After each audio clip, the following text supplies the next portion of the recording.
Hello दोस्तों, जय हिंद, वंदे मातरम। हम लोग भारत के देश के रहने वाले हैं। आप लोगों के लिए वर्णमाला से संबंधित प्रश्न लेकर आए हैं जो आपके एग्जाम की दृष्टि से बहुत ही महत्वपूर्ण है। Super TET, UP TET, UPSI जिसमें हिंदी आता है, हिंदी से संबंधित वर्णमाला का क्वेश्चन बहुत ही ज़बरदस्त और जानदार लेकर आए हैं जो आपके एग्जाम की दृष्टि से बहुत ही महत्वपूर्ण है। पहला क्वेश्चन यही है, इसमें पहला क्वेश्चन ये है कि आपको ये बताना है कि तो ध्वनि किस वर्ग में शामिल है। तेजी से जवाब दीजिए। कंठ, तालव्य, दंत, मूर्धा। कौन सा आंसर सही होगा? कंठ, तालव्य, दंत, मूर्धा। आंसर दीजिए। बहुत ही अच्छा क्वेश्चन है जिसमें आंसर आप लोग को बताना है। कौन सा आंसर सही होगा? दंत। ठीक है ना, दंत्य।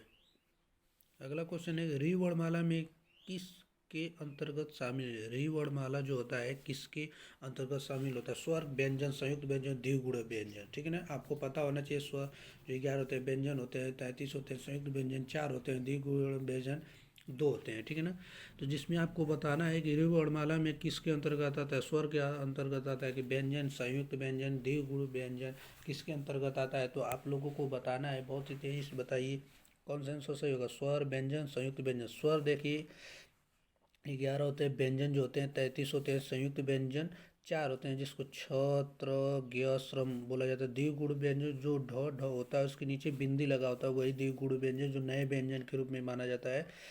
आपको री वर्णमाला किसके अंतर्गत आता है इसी को बताना है। कौन सा सही होगा? स्वर। पहला आंसर सही होगा। ठीक है दोस्तों,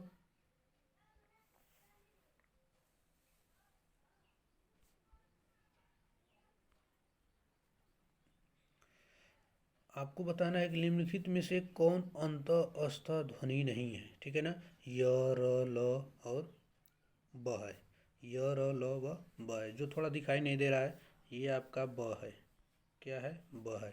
ठीक है ना, ब है। आपको यही बताना है कि निम्नलिखित में से कौन अंतःस्थ ध्वनि नहीं। अंतःस्थ ध्वनि 4 होता है जिसमें य, र, ल, व होता है। इसमें आपको कन्फ्यूजन करने के लिए ब दे दिया है, तो आपको बताना है कि कौन नहीं होगा। ब, जो आंसर क्या होगा? द होगा जिसमें। अगला, हिंदी वर्णमाला में वर्णों की कुल संख्या कितनी होती है? 47, 50, 52, 57। कौन सा आंसर सही होगा बताइए? तो आपका आंसर होगा 52। ठीक है ना, याद कर लीजिए। स्वर जो होते हैं और वर्णमाला के जितने पूरे अक्षर होते हैं 52 होते हैं।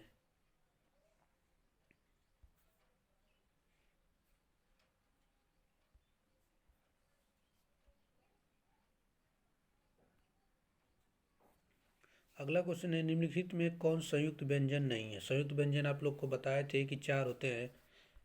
छ होता है, त्र होता है, ज्ञ होता है और श्रम होता है। ठीक है ना, तो आपको यही बताना है कि निम्नलिखित में से कौन संयुक्त व्यंजन नहीं है। तो आप लोग साफ दिखाई दे रहे हैं। देखिए ये जो है, ये जो री है, ये संयुक्त व्यंजन में नहीं आता है। किसमें आता है? स्वर में आता है। इतना भी याद रहेगा। जो छ है, त्र है, ज्ञ है, संयुक्त व्यंजन की में आता है। अगला क्वेश्चन है, अंतःस्तन व्यंजनों की कुल संख्या है। अंतःस्तन व्यंजनों की संख्या 2, 3, 4, 5। कौन सा सही होगा? 2, 3, 4, 5। पीछे आप लोग को बताए थे कि अंतःस्थ व्यंजन जो होते हैं य और ल होते हैं। अंतःस्थ व्यंजन को अर्धस्वर के रूप में भी बोला जाता है। ठीक है ना, अर्धस्वर भी बोले जाते हैं। ठीक है ना, कहने का मतलब उसमें से अर्धस्वर आधा स्वर की मात्रा होती है जिसमें अंतःस्थ व्यंजनों की संख्या 4 होती है। ठीक है,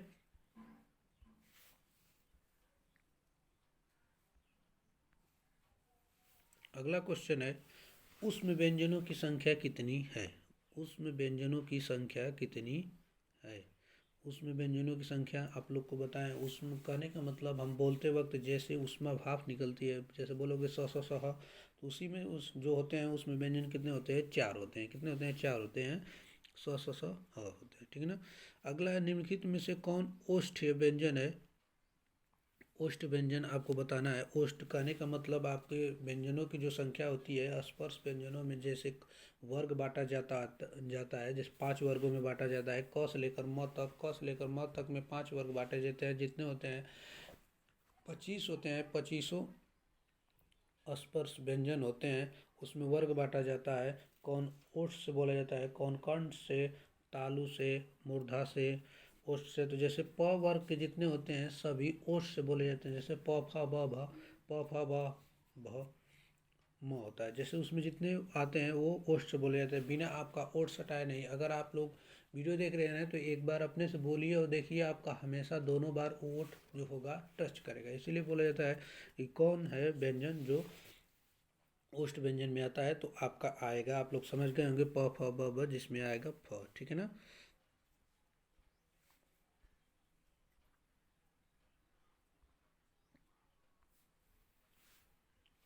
अगला है, निम्नलिखित में से कौन तालव्य व्यंजन है। तालव्य मतलब जो तालु से ग, ड, ज, द, बोलिए इसमें कौन सा होगा।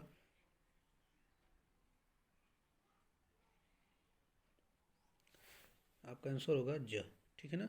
जैसे आप लोग एक ट्रिक याद कर लीजिए, के टी एम दहो। के टी एम दहो से आप याद कर सकते हैं, के टी एम द ओ। ठीक है ना। जैसे क वर्ग में जो आता है कंठ से बोला जाता है, जो ट वर्ग में आता है तालु से बोला जाता है। ठीक है ना। ट वर्ग में आता है, च वर्ग में जो आता है तालु से, सॉरी, कचटतप होता है। क के बाद च वर्ग आता है, फिर ट वर्ग आता है, फिर प वर्ग आता है, उसमें का है। तो आप लोग के से याद कर लीजिए, कंठ से कचटतप जो होता है च वर्ग वाला, वो तालु से जो म से हो जाएगा। कचट ट वर्ग मूर्धा से, और उसके बाद कचट तप त वाला द से दंत हो जाएगा, और जो ओ ओट होता है ओष्ठ से बोला जाता है, अभी ऊपर बताया हूँ। तो कौन सा आंसर होगा इसमें, जो होगा। ठीक है ना। जो अगला है, ह वर्ण किसके अंतर्गत शामिल होता है। अंतःस्थ व्यंजन, उसमें व्यंजन, संयुक्त व्यंजन, द्विगुण व्यंजन। द्विगुण व्यंजन में आप लोग को बताया है, जो ड होता है उसके नीचे बिंदी लगा होता है, नए व्यंजन भी बोले जाते हैं। संयुक्त व्यंजन जो होते हैं छ त्र ज्ञ होता है, और उसमें व्यंजन जो होता है स स ह होता है। अंतःस्थ व्यंजन य र ल व होता है। तो आप लोग पता चल गया होगा कि ह वर्ण किसके अंतर्गत आ रहा है, तो उसमें व्यंजन के अंतर्गत आ रहा है। ठीक है ना। उसमें व्यंजन के अंतर्गत आ रहा है। बहुत ही अच्छा ज़बरदस्त क्वेश्चन है, वर्णमाला से संबंधित टॉप 20 क्वेश्चन लेकर आया हूँ। अगर वीडियो अच्छा लग रहा है तो लाइक कर दीजिए, दोस्तों के साथ शेयर कीजिए। अगर हमारे चैनल पर पहली बार जुड़े हैं दोस्तों तो सब्सक्राइब कर लीजिए, प्लीज़ सब्सक्राइब कर लीजिए।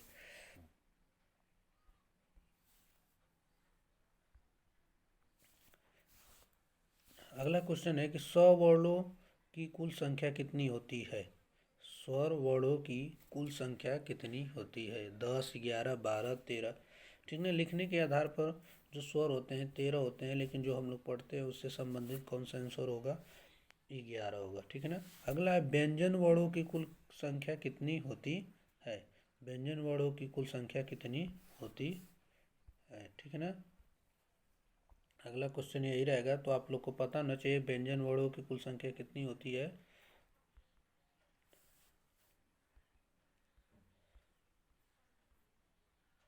व्यंजन वर्णों की संख्या कुल कितनी होती है। 33, 35, 37, 39, कौन सा होगा बताइए।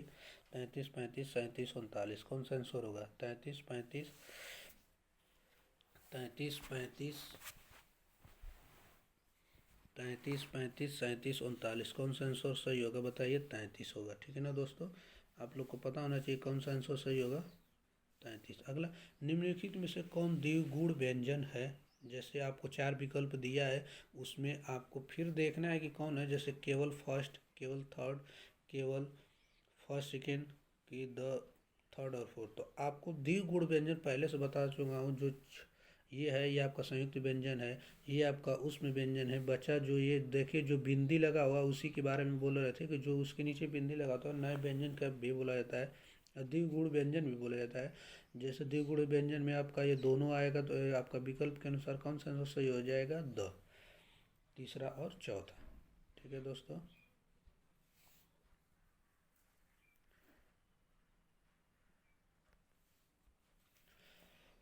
अगला क्वेश्चन है, प्रश्न बहुत ही ज़बरदस्त लेकर आए हैं, जो आपके एग्जाम की दृष्टि से बहुत ही महत्वपूर्ण है। ठीक है दोस्तों, अगर आप हमारे चैनल पर पहली बार जुड़े हैं तो हमारे चैनल को सब्सक्राइब कर दीजिए। वीडियो अच्छा लगे लाइक कर दीजिए। देखिए, आपको जो भी एग्ज़ाम होगा हिंदी से वर्णमाला संबंधित, super TET, UP TET, UPSI, UP police, जिसमें आपका हिंदी आता है, उसमें आपका जो हिंदी वर्णमाला संबंधित बहुत ही टॉप 20 क्वेश्चन जो आपके संबंधित है। अनुस्वार और विसर्ग किस कोटि के अंतर्गत आते हैं? स्वर में आते हैं कि व्यंजन में आते हैं कि स्वर और व्यंजन दोनों में आते हैं कि इनमें से कोई नहीं? तो आपको यही बताना है। तो आप लोग पढ़े होंगे, लेखन जब लिखते होंगे तो अंग और अ जो आता है, अंग के जो मात्रा होती है उसे अनुस्वार बोला जाता है। जैसे अंग, जैसे ये हो गया अंग, ठीक है ना। तो जो ये बिंदी लगा होता है अनुस्वार होता है। जैसे ये जो लगा होता है ऐसे बिंदी विसर्ग होता है। तो आपको यही बताना है कि ये किसके अंतर्गत आता है। तो आप कभी व्यंजन में देखे हैं? नहीं, स्वर और व्यंजन दोनों में नहीं, किसी एक में। तो जैसे कहने का मतलब ये है कि ये जो होता है किस में आता है? स्वर में आता है, ठीक है ना। अगला है, निम्नलिखित में से कौन संयुक्त व्यंजन है? संयुक्त व्यंजन आप लोग को पीछे बताए थे कि आपका संयुक्त व्यंजन जो होता है छ होता है,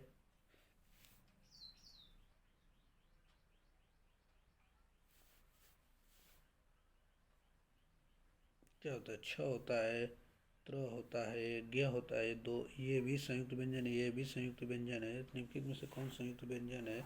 ये भी संयुक्त व्यंजन है। चारों आपका संयुक्त व्यंजन में आता है। संयुक्त व्यंजन की संख्या पूछेगा, चार हो जाएगा। कौन कौन है? तो छ त्र ज्ञ स्र हो जाएगा। इसमें ये पूछेगा निम्नलिखित में से कौन है, तो आपका कौन सा विकल्प सही होगा? अ ब स द में कौन सा विकल्प सही होगा? उपयुक्त सभी। कौन सा विकल्प सही होगा? उपयुक्त सभी।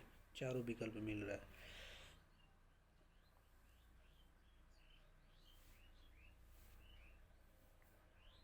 अगला है कि कौन व्यंजन वर्गीय व्यंजन कहलाता है? वर्गीय मतलब वर्ग के रूप में बांटा गया है। जैसे क से लेकर म तक बांटा गया, क वर्ग, च वर्ग, ट वर्ग, प वर्ग, ठीक है ना। तो कौन व्यंजन वर्गीय व्यंजन के रूप में बोला जाता है? उसमें व्यंजन में आपके चार आते हैं, जैसे स स स ह। अंतःस्थ व्यंजन में य र ल व। संयुक्त व्यंजन में कौन आता है?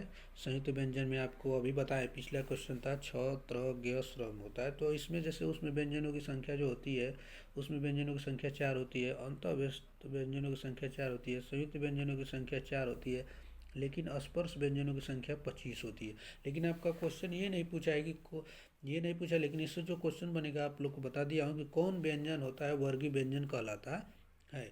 कौन व्यंजन होता है जो वर्गीय व्यंजन कहलाता है? तो आपको यही बताना है कि कौन व्यंजन होता है जो वर्गीय व्यंजन कहलाता है। वर्ग के रूप में बांटा जाता है। जैसे क से लेकर म तक 5 वर्ग बांटे जाते हैं, क वर्ग, च वर्ग, ट वर्ग, त वर्ग, प वर्ग। तो वो जो वर्ग के रूप में बांटे जाते हैं, स्पर्श व्यंजन ही बांटे जाते हैं, जिसमें आपका स्पर्श व्यंजन विकल्प सही होगा, ठीक है ना। वीडियो अच्छा लग रहा है दोस्तों, लाइक कर दीजिए, शेयर कर दीजिए, और अगर हमारे चैनल पर पहली बार जुड़े हैं तो सब्सक्राइब कर लीजिए दोस्तों, और दोस्तों के साथ।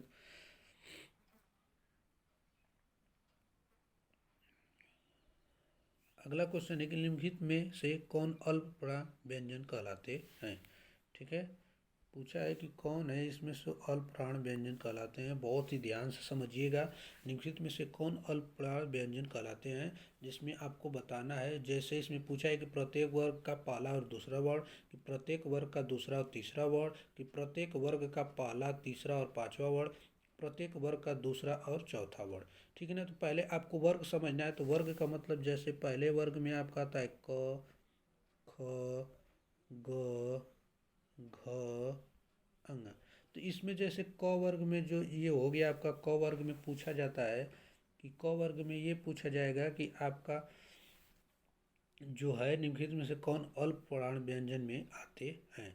तो इसका आंसर यही होता है कि जो प्रत्येक वर्ग का जो पहला, तीसरा और पांचवा, पहला हो गया, तीसरा हो गया और पांचवा, आपको इसी से एक ट्रिक मिल रही होगी। अगर आपको पूछ दिया कि अल्प प्राण व्यंजन छाटिए, तो आप लोग को क से लेकर म तक स्पर्श व्यंजनों में छाटने में वर्ग में कहीं पे भी दिक्कत नहीं होगा। आप लोग पहला नंबर एक जानिए, तीसरा एक। तो आपको एक ट्रिक मिल गया, 135। क्या मिल गया? 135। 135 अगर याद रहेगा तो आप लोग बता सकते हैं कि निम्नलिखित में कौन अल्प प्राण व्यंजन है। तो 135 कहने का मतलब क वर्ग में आप बता सकते हैं कि कौन अल्प प्राण होगा। तो पहला बता देंगे क, उसके बाद घ, उसके बाद अंग, ठीक है ना। उसके बाद आप लोग का आता है, जैसे च वर्ग में च, छ, ज, झ, इया। तो इसमें आपको बताना है कि अल्प प्राण बताना है। तो अल्प प्राण अगर बताने जाएंगे तो आपको 135 याद होगा, तो आपका पहला हो जाएगा। तीसरा हो जाएगा और पांचवा ये किस में आ जाएंगे, अल प्राण में आ जाएंगे। क्लियर हो गया। अब देखिए इससे और क्वेश्चन जब जैसे अब बनेगा तो आप लोग का इसका कौन सा आंसर होगा। 135 का मतलब होता है पहला वर्ग, पहला, तीसरा, पांचवा। पहला वर्ग, वर्ग का पहला, तीसरा, पांचवा। देख लीजिए आप लोग का विकल्प यही सही है। ठीक है ना। प्रत्येक वर्ग का पहला, तीसरा और पांचवा जो होता है वह वो अल्प प्राण व्यंजन कहलाते हैं। ठीक है, ध्यान समझ में अब तो आ रहा होगा, अब क्लियर हो गया क्वेश्चन का। देखिए अल्प प्राण के बाद आता है महाप्राण। अब महाप्राण में अब देखिए आपको पता चल गया कि 135 जो होता है अल्प प्राण होता है। तो आपको पता है जैसे क होता है,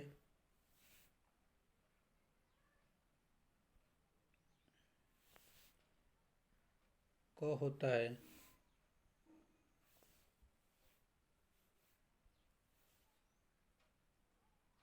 क, उसके बाद ख, ग, घ, अंग। ये होता है ना क ख ग घ अंग। अब आपको बताना है महाप्राण। अगर अल्प प्राण पूछेगा तो आप लोग बता सकते हैं 135 एक, ये तीन और ये पाँच, तो ये 135। आपको बताना क्या है महाप्राण। महाप्राण का मतलब ये होता है कि आपका जो वर्ग का दूसरा और चौथा, कहने का मतलब जैसे देखिए क है, ख है, ग है, घ है, घ है और अंग है। ठीक है ना। थोड़ा अच्छा बनाने में दिक्कत हो रहा है। देखिए बस आपको समझना है जैसे 135 पहला, तीसरा और पांचवा हटा देंगे तो दूसरा और चौथा बनेगा, तो एक ट्रिक तैयार होता है 24। जो वर्ग का दूसरा और चौथा होता है वो महाप्राण व्यंजन में आता है। दूसरा और चौथा जो वर्ड होता है वो किस में आता है, महाप्राण में आता है। जो प्रत्येक वर्ग का दूसरा और चौथा वर्ड होता है किस में आता है, महाप्राण में आता है। तो निम्नलिखित में से कौन महाप्राण व्यंजन होगा आपको बताना है। देखिए तीसरा, चौथा और पांचवा गलत है। आपको बताना है प्रत्येक वर्ग का तीसरा और पांचवा। तो आप लोग दूसरा और चौथा जो विकल्प मिलेगा आपका आंसर वही होगा। 18 का अ, देखिए आपका यही होगा प्रत्येक वर्ग का दूसरा और चौथा। आप बस याद कर लीजिए, वर्ग में आपको कहीं पर भी महाप्राण व्यंजन ज्ञात करने में दिक्कत नहीं होगा। ठीक है ना।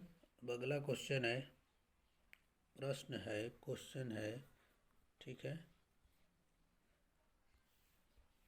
निम्नलिखित में कौन घोष व्यंजन कहलाते हैं। 19 नंबर सवाल है। आपको ये बताना है कि घोष व्यंजन क्या होता है। जैसे आपने वर्ग लिखा है उसी तरह इसमें भी होता है, लेकिन अगर आपको अल्प प्राण की जानकारी के लिए ट्रिक होता है, अल्प प्राण जो होता है उसका ट्रिक होता है अल्प प्राण के लिए 135। 135 का मतलब वर्ग का पहला, तीसरा और पांचवा। और महाप्राण के लिए ट्रिक बताए हैं 24। इसका मतलब होता है दूसरा और चौथा। अब देखिए आपका थोड़ा सा अलग है, निम्नलिखित में कौन घोष व्यंजन है। तो इसी से आप तैयार कर लीजिए। अगर आपको 345 दिखाई दे, 3, 4, 5, 345, 345 का मतलब जो क होता है, ख होता है और ग होता है और घ होता है और अंगा होता है ना।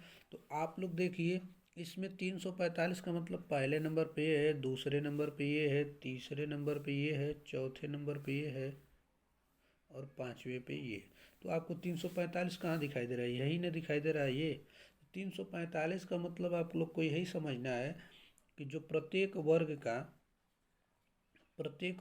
का तीसरा, चौथा और जो पांचवा वर्ड होता है वो घोष व्यंजन होता है। तीसरा, चौथा और पांचवा जो वर्ड होता है क्या होता है, घोष व्यंजन होता है। क्या होता है, घोष व्यंजन होता है। ठीक है ना।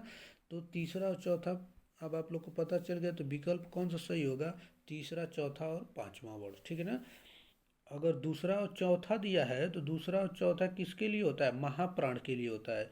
और जो अगर पहला, तीसरा और पांचवा दे दिया तो वो अल्प प्राण के लिए होता है। तो आप लोग को पहले बता चुके हैं। अब देखिए, बहुत ही अच्छा क्वेश्चन है। अब देखिए, इसमें आपको निम्नलिखित में से कौन अघोष व्यंजन है। पहले आप लोग को रिवीजन करा दे रहा हूँ। जैसे अल्प प्राण, महाप्राण, घोष और अघोष व्यंजन में, जैसे आपका अल्प प्राण में ट्रिक बताए थे, क्या बताए थे, 135। क्या बताए थे, 135। ठीक है ना, 135 बताए थे। फिर उसके बाद आप लोग को महाप्राण के लिए ट्रिक बताए थे 24। ठीक है। अब उसके बाद आप लोग घोष व्यंजन के लिए ट्रिक बताए थे 345। तो आप लोग को थोड़ा सा कुछ पता चल गया होगा कि इसमें जो लास्ट के वर्ग के तीसरे जो वर्ण रहे थे उसके जो पहले बच रहे थे, तो इसमें क्या हो जाएगा, पहला और दूसरा वर्ण। कहने का मतलब इसके लिए अघोष व्यंजन के लिए ट्रिक वर्ग में जो होता है 12 होता है। कौन सा होता है, 12। तो देखिए, आपका प्रत्येक वर्ग का पहला और दूसरा वर्ण है। देखिए, वर्णमाला से बहुत ही ज़बरदस्त टॉप 20 क्वेश्चन लेकर आए थे। अगर हमारे चैनल पर पहली बार जुड़े हैं तो हमारे चैनल को सब्सक्राइब कर लीजिए, और वीडियो अच्छा लग रहा है दोस्तों लाइक कर दीजिए, दोस्तों के साथ शेयर कर दीजिए। वर्णमाला के लिए बहुत ही ज़बरदस्त क्वेश्चन टॉप 20 लेकर आए हैं। जिस लड़के का 20 में 19 से वो हिंदी को पूरा कर जाएगा। कहने का मतलब जितने आप लोगों को आ रहा था उसका कमेंट बॉक्स में आंसर लिख सकते हैं और हमें बता सकते हैं। अगर वीडियो अच्छा लगे लाइक कर दीजिए, शेयर कर दीजिए। यह आपका बहुत से एग्जाम में काम करेगा, super TET, UP TET, UPSI, UP police, जहाँ पे भी हिंदी आता है उसमें संबंधित आपका एग्जाम, लेखपाल, बहुत से एग्जामों में आपका संबंधित है। ठीक है ना।